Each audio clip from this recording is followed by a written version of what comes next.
You're listening to the Max Planck Lawcast, which showcases the academic research currently being conducted across the Max Planck Law Network. I'm your host, Christopher Murphy, and together we'll be talking to some of the more than 400 researchers who are pushing the frontiers of legal knowledge in Germany and abroad. When it comes to new and exciting legal research, the Lawcast has you covered. Well, thank you once again for joining us on the Max Planck Lawcast. It's safe to say that the 2022 Russian invasion of Ukraine has tipped decades of European defense and political thinking on its head. With war once again raging in Europe, the continent's leaders and political institutions have been forced to rethink long-held concepts of defense and security. If this wasn't enough, questions about how Europe should approach the growing political and military influence of China are also high on the agenda. Is the European Union's security architecture prepared for this new geopolitical age? To talk to us about these fascinating topics, I'm pleased to be joined today by Carolyn Moser. Carolyn's a researcher at the Max Planck Institute for Comparative Public Law and International Law in Heidelberg, where she is the head of the Max Planck research group ENSURE, which stands for European Security Revisited. Carolyn, welcome to the program. Hello. Hi there. So we've got a lot of ground to cover today, lots of interesting topics here to work through. One question that I had on my mind, and I guess that we have to go back to 2022 and the lead up to the Ukraine invasion, was that Europe as a whole seemed so surprised by Russia's invasion. Why was this? Well, when in March 2022 I interviewed some EU decision makers in Brussels, one of them replied the following. He said, and we asked the same question, why were you so unprepared? And then he said, we were so busy managing peace that we forgot to prepare for war. Now, this might sound a little banal, but I think it hits the situation quite on the nail. For many years, actually, the EU, many member states and also citizens have just ignored that the world was not such a peaceful place, at least not outside of Europe. And so they have not really spent a lot of thought about promoting defense policy or making defense capabilities ready for the 21st century because they were very much used to peace, basically. Mm-hmm. And so they also didn't want to spend much more money on defense because there was simply no war at the horizon. That's true. That seems to be a common for decades. Where it was just like, the NATO budget, 3%. No, we don't want to meet that. And very few countries did meet that, correct? Yeah, exactly. I mean, this had been agreed upon already more than a decade ago, and only some European member states met the 2% goal.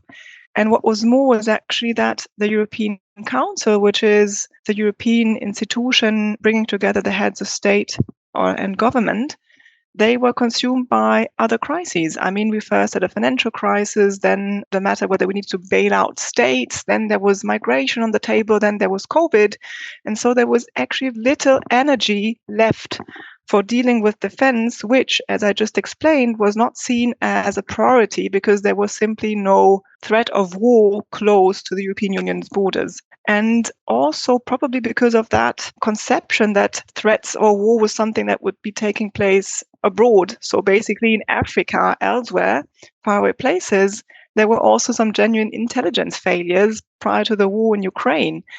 Actually, most intelligence agencies of continental European countries had not really foreseen the attack. They were aware that something was going on, but we didn't really think rationally that this would happen. The only ones that were really warning was the US and the UK. And given that in 2003, the US information about what was happening in Iraq in the end turned out to be false, Europeans were also very skeptical about this warning. And they thought maybe it's another instance of we being misled, but they weren't. In the end, there was an attack. And so they were also surprised because they simply also didn't have the intelligence information they would have needed.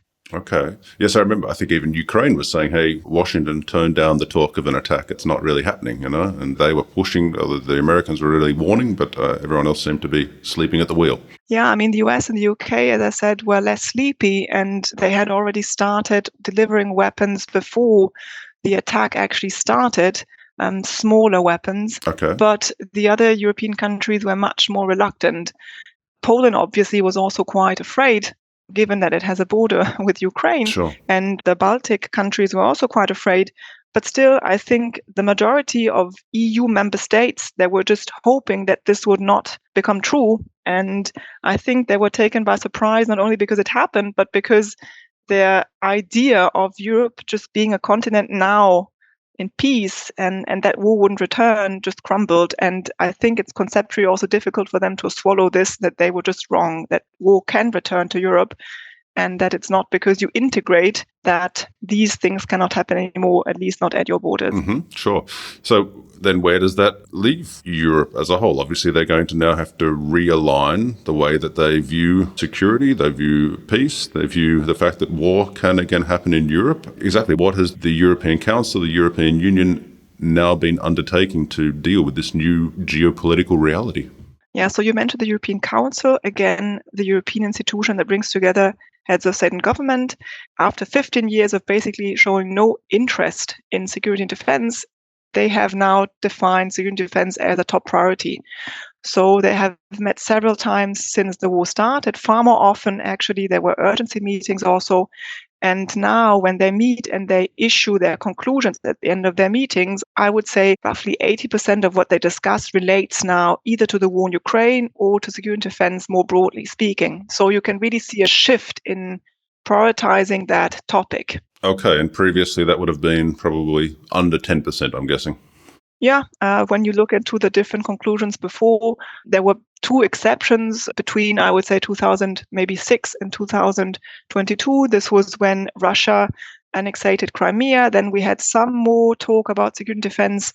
And when Europeans decided to launch what is called PESCO, Permanent Structured Cooperation, then we had some conclusions that basically, in comparison to all the other crises I mentioned previously, there was very little talk about this topic. So this has changed at the high level of policy making. Okay, so that's the European Council, and that's the heads of state from all the members of the European Union member states. Exactly, heads of state and government, yeah. And then we have also seen another significant shift that was decided by the Council. This is also where member states meet, but it's where, for instance, their ministers meet. So ministers of defense or foreign affairs. Ah, yes, okay. And they have kicked off the European Peace Facility to support Ukraine. So this European Peace Facility was put in place in 2021. And that is because, according to the EU treaties, you cannot spend EU money, that is EU budget, on activities that have military or defense implications. So in the past, member states needed to find a way to make sure that when they were sending abroad soldiers for EU military operations, there need to be some funds available. So they put in place a mechanism and then they reshaped it and created the European Peace Facility. And the idea in the beginning was that this money would finance military operations abroad, for instance, naval missions in the Gulf of Aden or military training missions in Mali. And then there was another branch that was to support third countries for security purposes, stabilization. And with the war in Ukraine, this second dimension, the second pillar, the support pillar, is now being used massively to refund member states that send military equipment to Ukraine. So initially, this peace facility had 6 billion euros for 5 years, 2021 to 2027. And as by the end of 2022, almost 5 billion euros had already been earmarked for Ukraine, member states now had to increase the fund. They did this to 8 billion, leaving the door open that they could add another 3.5 billion if necessary in the future. But what that means is that the EU is now, via this peace facility mechanism that is not part of the budget, it's off budget, they are massively financing military support that member states provide to Ukraine. And that's really a novelty. Yeah, that's right. When we say military support, we're also talking about lethal military support as well. And that was something that was envisaged when the European Peace Facility was set up, or was it more of a non-lethal ideal, what the kind of equipment or services that we purchased with it? Prior to the war in Ukraine, the EU had only delivered non-lethal weapon systems. And what is more, the EU had never delivered these non-lethal weapon systems to war zones. So now we see two shifts. One is the decision to also deliver lethal weapon systems, and the other one is obviously to deliver to a war zone. And that's really a big paradigm shift. And what is important also to mention is that in that policy field, security and defense, all decisions have to be taken by unanimity. So all member states need to agree. And when the discussion came whether the EU should be financing the delivery of lethal weapons or not, or even allow this, some member states constructively abstained. For instance, Austria, they said, we do not agree with this, but we will not prevent other member states from moving forward. And that is also interesting to see, so that this disagreement did not prevent the Union from acting and doing this paradigm shift. Okay, right, yes. But they didn't, was it constructively abstained? Is that what you called it? Yes, exactly. Okay, right. I see. And when we're talking about the European Peace Facility, you said that a lot of the budget's already been spent or earmarked for spending, and they will, in all likelihood, increase that. And this is something that they would read daily about the cost of the war in Ukraine, the human cost, obviously, but also purely the amount of munitions being fired and used. It envisages that this is a permanent facility that will be added to on a regular basis then. Well, that is a tricky question. As I mentioned before, it was already increased once, and there's the possibility of increasing it once more, and maybe multiple times more. The contribution to this European Peace Facility are based on national contributions because it is exactly not part of the EU budget. So member states need to channel their money into the fund, and it's on the basis of the gross national product. Mm-hmm. So some member states pay much more than others. And this obviously also means that within their own constitutional systems, they have to negotiate this. So it has to go to the different parliamentary committees, which have to agree that you send more money to this fund. Okay. So far, we all agree that we want to increase the fund and make sure it can still be used to help Ukraine. The situation might look different in 2 or 3 years, depending on how much we have already spent. But we already see that the EU is trying now different paths to make sure that there will be enough money to continue supplying Ukraine with what it needs to fight the Russian aggression. Don't go away, because we're going to have plenty more for you after this short break. Max Planck Law is a network of 10 Max Planck Institutes engaging in legal research. The first of these was established in Berlin in 1924. Today, we cover a broad range of legal studies, from the anthropology of law to tax law. We operate one of the world's largest programs for doctoral and postdoctoral research in law. Visit our website today at law.mpg.de. Welcome back to the Lawcast. Thanks for listening to us today. Well, I guess that brings me to my next question here, whilst we're talking about the European Peace Facility and the purchasing of munitions or purchasing of supplies for Ukraine. There's been a lot of talk in the media now about jointly procuring millions of rounds of ammunition for Ukraine. Where does this then fit into the bigger picture? So end of March 2023, member states decided that to really make sure that their help to Ukraine is sustainable, they need to deliver ammunition. And they decided on a 3-track approach. Track 1 is that member states send to Ukraine what they already have in their stocks, and they get it partly reimbursed through the European Peace Facility. Track 2 is, as you mentioned, that member states start to jointly procure ammunition.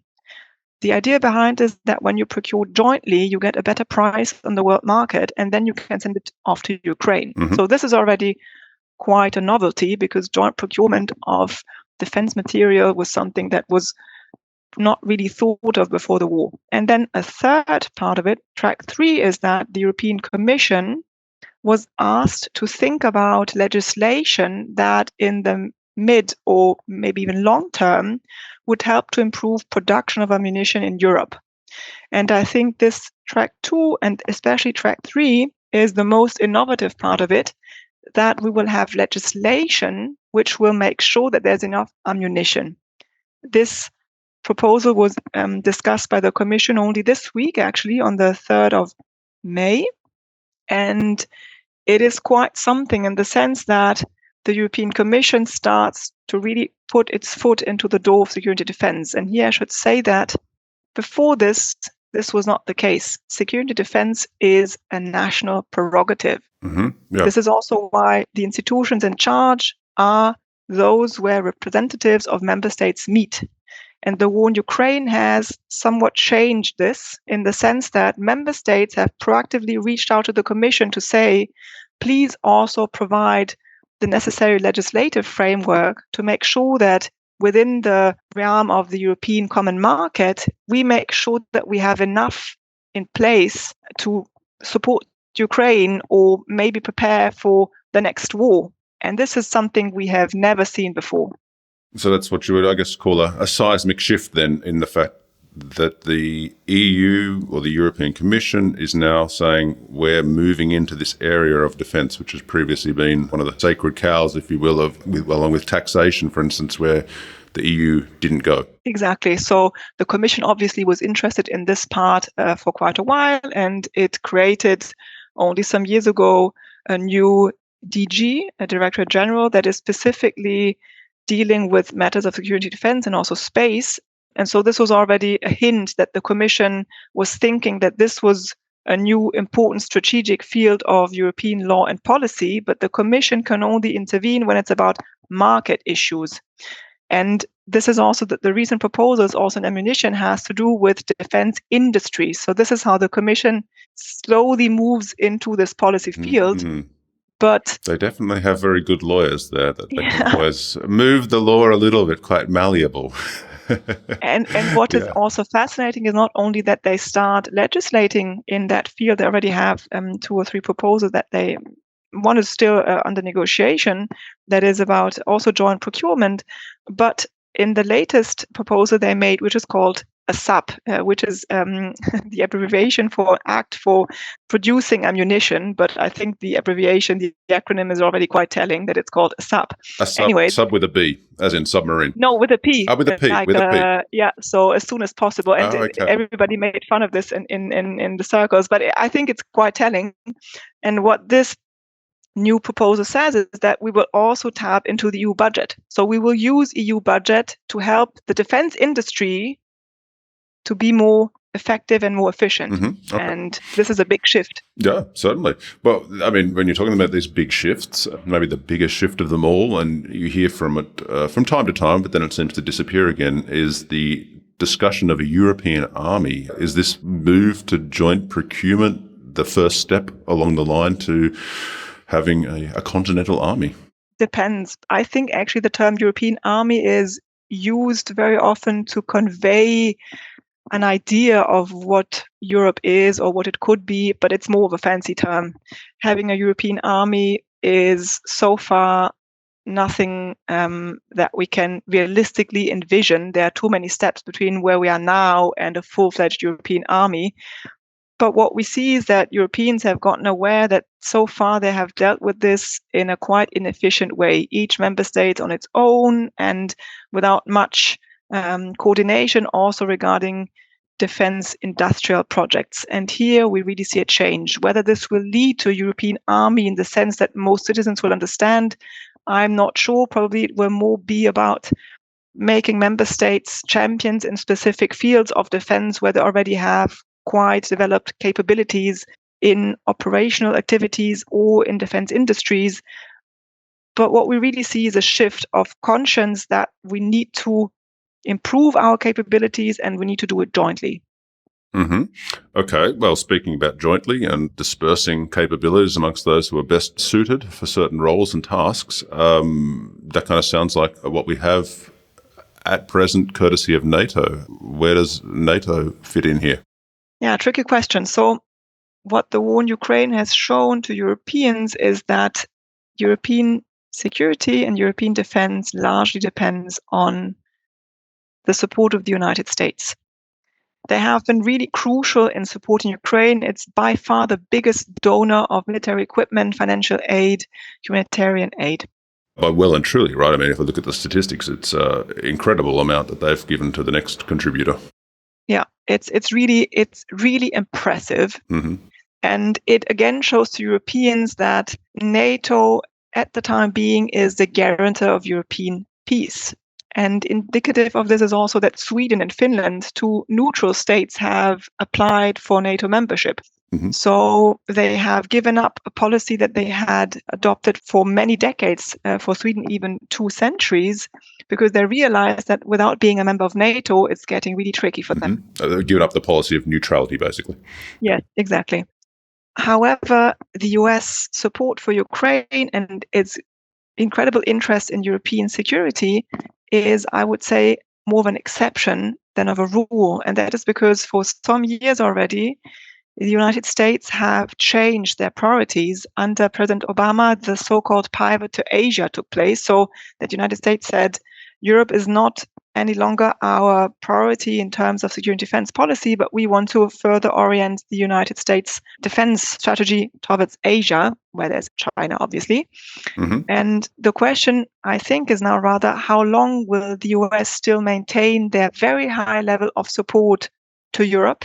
And what will happen when this support will decrease, which is very likely to be the case at one point. Mm-hmm. We know that there's US elections coming up. We do not know who will then move into the White House. It might be somebody like Donald Trump, who does not like at all the transatlantic alliance. It might also be Joe Biden, who might be pressured to decrease the help to Ukraine, because it is a lot of money that is also missing in the budget of the United States. Mm-hmm. So, yeah, actually, especially as you say, around election time, this is often a sore point with schools and roads and whatnot, and then we're spending a lot of money elsewhere. Exactly. So Europeans know that at one point they will have to rethink their security, not without NATO, but with a different kind of NATO, one where there's probably less US involvement. And so far, I think they are shying away from this reality. Most European member states or governments, they are still hanging on to the idea that the United States will just maintain their security guarantees in the way that they have done for the last decades, since the Second World War, basically. And this is not going to be sustainable. Okay, right. So the European states are going to have to step up to the plate and spend more money, have larger armies, and rethink the way they view security. Yes, exactly. So there will be a lot of talk about more defense spending. And the fact it's not spending for the sake of spending, it is because most European armies are in a completely desolate state. Yes, that sometimes seems quite shocking, as you say. Yeah, a desolate state is probably a very good way to put it. And the other issue is that if you cannot count on the transatlantic support as you have in the last 70 years, it means that you also have to conceptually rethink what security defense means for you and where your priorities are. Mm-hmm. And there has been a lot of talk about European strategic autonomy and independence. For instance, only last week, the Dutch defense minister said Europeans should be really aware they need to be more independent. At the time being, there's no clear agreement on what this precisely means and how much US support there will still be, or, for instance, buying US equipment to make sure that the US is somehow still linked to European security. Member states disagree on this. Ooh, but at one point they will have but at one point they will have to face this issue that they will have to be courageous enough to realize that they cannot just carry on as they have done in the last 60, 70 years. Sure. And I don't know, but obviously, Europe, a very broad basket of countries. Some of them will be fairly loath, I can imagine, to take on more responsibility or to give up America as a partner, whereas others might welcome this new European focused concept. I mean, obviously, different member states feel differently about the future need here to ensure their own security. Yes, obviously, and this also has rational grounds. I mean, when you are Estonia, you know that your security depends on the United States guarantees because European armies are not in a state to defend you. So obviously, this changes your perspective, and many member states that have a border with third countries on the eastern front, they are very fond of the United States staying in Europe and maintaining this relationship. Poland is another example. So you can also see that their geographic situation is important for how they view this. And then obviously there's countries like Germany, which for historical reasons have a specific tie with the United States and are for the time being not really willing to revisit their transatlantic stance.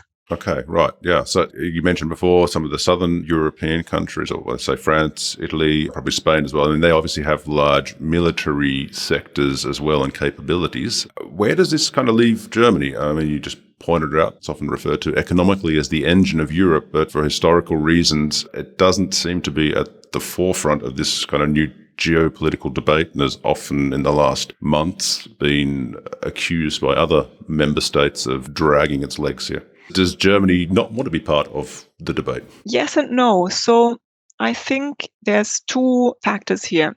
Traditionally, Germany is not really a security and defense actor. as you mentioned, for historical reasons. So since the Second World War, Germans have been rather reluctant to increase this part of their foreign policy apparatus. Let's put it like this. And that has a consequence. It's the second aspect. It also means that they do not necessarily have the capabilities in military, but also political and maybe even intellectual terms to be part of this debate. For many years, there's been a debate in academia that the Germans do not have a strategic culture, that at the time being, they do not have the capabilities to imagine what it will look like, the European defense landscape in 10, 20 years. But if you want to shape the debate, you need these competences. Okay. And states like France or also the UK, who have a big army with a lot of traditions, they do have this kind of strategic competence. And I think that is really important. The reluctance of Germany in the war in Ukraine became very visible when we discussed delivery of weapons. So just 4 or 5 days after the aggression had started, the Council decided to deliver lethal weapons to Ukraine. So actually at the European Union level, where 27 member states need to agree, it was extremely fast. And then Germany, for each time that we were discussing the supply with new weapon system, or let's say bigger weapon systems, there was first this idea, do we really need this? And if so, how can we organize it? And for me, a very interesting moment in time was when the Chancellor Scholz conditioned the delivery of a specific form of German tanks, the Leopard 2, on the United States also delivering their tanks, which was completely absurd. Exactly. I mean, we have discussed it previously. The United States is by far the biggest supporter of Ukraine, also in terms of military equipment. And then you have Germany ask the United States to do even more so that they will deliver tanks. And I think in Germany, this is often not discussed, but this has tremendously negatively impacted on Germany's reputation as an international actor, because they seem to be not reliable and they seem to be very reluctant on these issues, which I think they are. Right. Okay. So it's not just they seem to be, they are. Sorry, go on. The truth is also that Germany in Europe is one of the biggest supporters of Ukraine in terms of financial support, and the end also military support. So funny enough, in the end, they do actually help a lot. But the political debate is not really reflecting this. In the political debate, it is, should we eventually deliver more or not? So this, I think, is also an ambiguity in German political life, that the true action of the country does not really reflect the way that we talk about it. Yeah, that's what I sometimes think, that because I read a lot of international media as well, and definitely, I mean, it came across that Germany was kind of damaging its reputation with these discussions. And unfortunately, there's talk about the 500 or was it 5,000 helmets or something at the start, which everyone kind of laughed at, and then the Leopard 2 there, and then all kinds of other systems. It's always this kind of head scratching in Berlin first. Can we, should we, whatnot? Yeah, it certainly seems that probably all this good stuff and the money you save from the GDP perspective that they're giving kind of gets forgotten about in it all. It's only these kind of more negative debates that remain. So I think they definitely need a better PR officer or something like that to kind of get this across, that, hey, no, we are part of this alliance and we do want Ukraine to succeed fighting back this invasion. Yeah, but on this point, just a small reminder, most countries officially say we want Ukraine to win. And the German Chancellor has this phrasing that says, we don't want Ukraine to lose. Oh, okay. I mean, it seems to be just a small difference, but the symbolism of this is quite strong. 100%, and I think that's actually a nice summary of what we were discussing before, that there is this big reluctance in Germany about security and defense issues. Now we see it with the war in Ukraine, but it goes beyond this. And I think it would be a big challenge for the country to overcome this static idea of security and defense, and that you basically don't change. And even if the world is changing, you can adapt slowly. I think the world is changing so fast that slow adaptation is not a solution to the problem any longer. Okay, very well put. Well, let's move to another theatre of challenges, and that's to China. I guess, if Ukraine's not in the news all the time, then it's China and Taiwan. How's the EU positioning itself to deal with an increasingly assertive China? So here, I think we should differentiate between the EU and its member states. So the EU for some years has changed its tone And you see this in a lot of policy documents where China is clearly labeled as a systemic rival, in the sense that it is proposing a different form of economic model, but also political system, and that this, let's say, system that they propose is not really compatible with the European system. Mm-hmm. However, member states do not necessarily align with this new EU position. And that is also because China is a big investor, for instance, in their infrastructures. Okay. So here we see that there's not enough, I think, coordination and cooperation at the EU level on how to deal with this very touchy subject. And okay, so at the EU level, it's more of we're seeing China as a rival, probably a partner as well, but also a rival, whereas the member states are saying, no, partner first. We have business interests, and I guess China also has business interests in a lot of countries as well in Europe. Yeah, and that depends on the member states. So the Netherlands have been quite critical of China, and they have, for instance, said that they weren't producing chips in China anymore, and they have also been quite outspoken about China being a systemic rival. Mm-hmm. Germany, for instance, is much less outspoken on this. There's currently a new China strategy being drafted, and you can see that between different ministries, the Ministry of Foreign Affairs, the Ministry of Economics, the Ministry of Defense, there's different perspectives on this. And Germany obviously relies on China. It's a very big market for German exporters. So they're also in this limbo. And we only recently have seen that there was a discussion about selling a part of the port in Hamburg to a Chinese investor. And even though the European Commission warned the Germans of not doing this and other member states too in the US, the Germans still agreed. So you can... Sounds a bit like Nord Stream 2 all over again. Yeah, some say so. Others say it's just a pragmatic way of dealing with China. It depends always on your perspective. But I think what we can say about China is that we have not yet found a common position on this. And it in Europe as a whole. Yes, in Europe as a whole, and it will be and even in Germany, yes. Even Germany as a country seems to be okay. Because I mean, Germany in particular, I mean, is a very large exporting nation. It seems probably to be one of the nations most likely to be caught in a kind of geopolitical catch-22 here, with China being firm, but also being heavily entwined economically. Are there other states that also face this challenge, or have some been also at a national level more assertive towards China? I mean, you mentioned the Netherlands. Anyone else in Europe? I mean, it depends on how big China is, how big the Chinese market is for your country. And it is very big for a lot of European countries, or not only in terms of exporting, but it's also a very important supplier, especially in the field of IT and new technologies. And member states are aware of this. So it's a little paradoxical. Also for instance, the energy transition, you need products produced in China to make sure that you need to rely less on foreign powers to have energy security in the future. So it is now a very difficult situation where you understand that it is a rising power that is not necessarily sharing your views on the world and international law and human rights, on fair competition, but you still need to deal with this partner because you partly rely on China.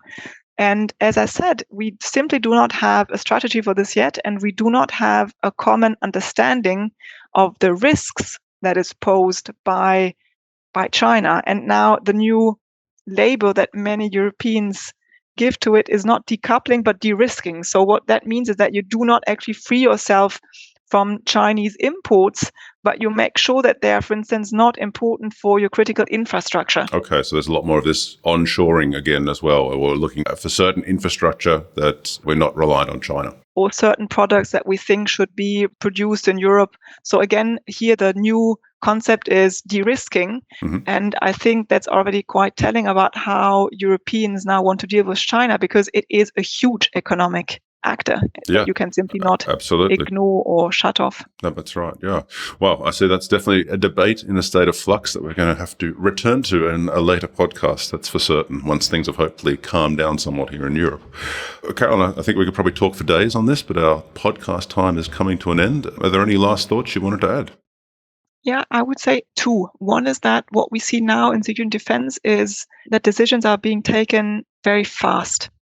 And we have seen this in the past in different crises that the EU had to face, financial crisis, but then also, for instance, in the pandemic.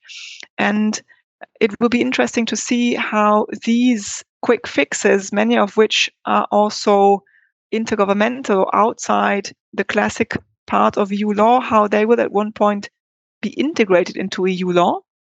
This is something as we have seen before with the financial mechanisms put in place. And tied to this is another observation, namely that in security and defense, many things happen first on an informal basis, or let's say they are not really part of the treaties. So there's a problem and needs to get fixed. Then decisions are being made and actually solutions are found. So you have a lot of structures in place, initiatives, policies, and only later on, they actually become part of what we call primary law. So for me, it is fascinating as a researcher on this topic to now track all of these developments, because it is like a laboratory of what primary law might look like in 10 or maybe 20 years. And that's really fascinating. Okay, yeah, sure. The classic kind of scramble to find a solution, and then to seems to be sometimes a European specialty, and then making the laws or achieving a legal paradigm which works for these changes that were made at the time there. Exactly. But Europeans are actually quite skilled at this, so I'm rather confident. Yeah, 100%. I remember it was a European banking crisis there. I mean, they definitely found something. So as you say, they're very adept at doing this. Well, thanks so much, Carolyn, for coming onto the program today and sharing your insights here. I found it exceedingly interesting and some really important issues, and I think we're going to definitely have to have you back again. Yeah, thank you. All right. Okay, bye. Bye. Thanks for listening to the Lawcast. If you'd like more information about Max Planck Law, or if you'd like to get involved, please visit us at law.mpg.de.